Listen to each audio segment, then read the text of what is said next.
Why is it important to know how to regulate your arousal? You may already know this, but arousal and performance tend to be related with some kind of inverted U. This is one of the dominant theories of what happens when we get too stressed or anxious in a performance situation. And what that means is that when we're too relaxed, we tend to not perform as well because we tend to kind of pick up all of the irrelevant cues and we're not really focused enough on the task at hand. And if we're too activated, too stressed, too pumped up, then a lot of the time we'll be so focused that we'll miss a whole lot of the things that are going on. Okay, so the dominant theory is that by trying to identify this space in the middle, we're going to optimize people's performance. Now, the inverted U hypothesis suggests that different skills have different curves, okay? That if you're learning how to shoot, that it's important to be quite relaxed. Now, you can still be too relaxed. You could be asleep. But generally, if you're kind of even just a little bit stressed, that's going to make it difficult to shoot. But if you're trying to do a bench press, then that is hard to be too excited. It's really difficult to be too excited for something like a bench press.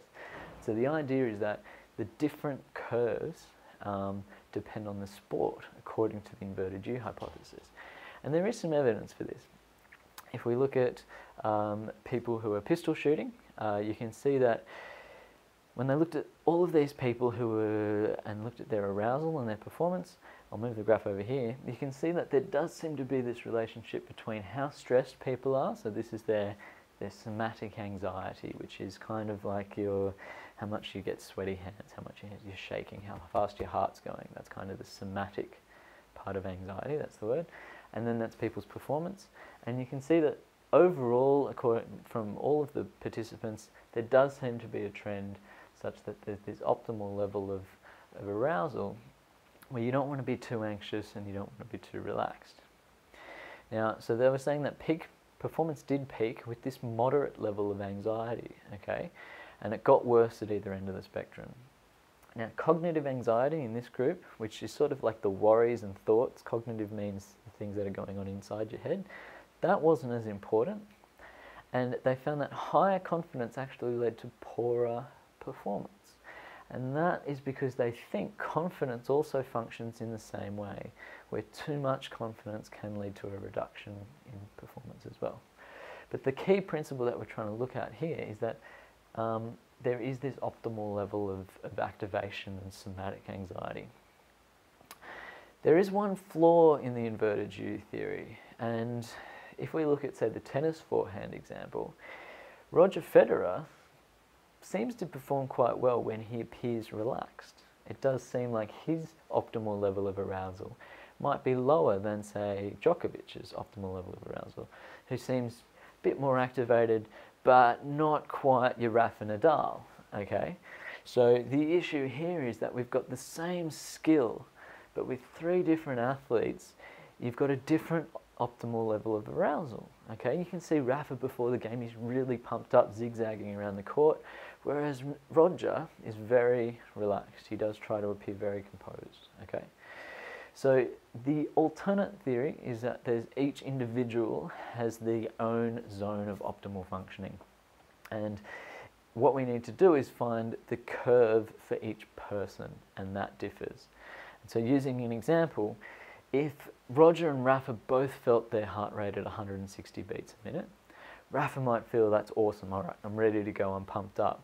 Whereas Roger might think, well, I must be pretty stressed, I need to learn to relax.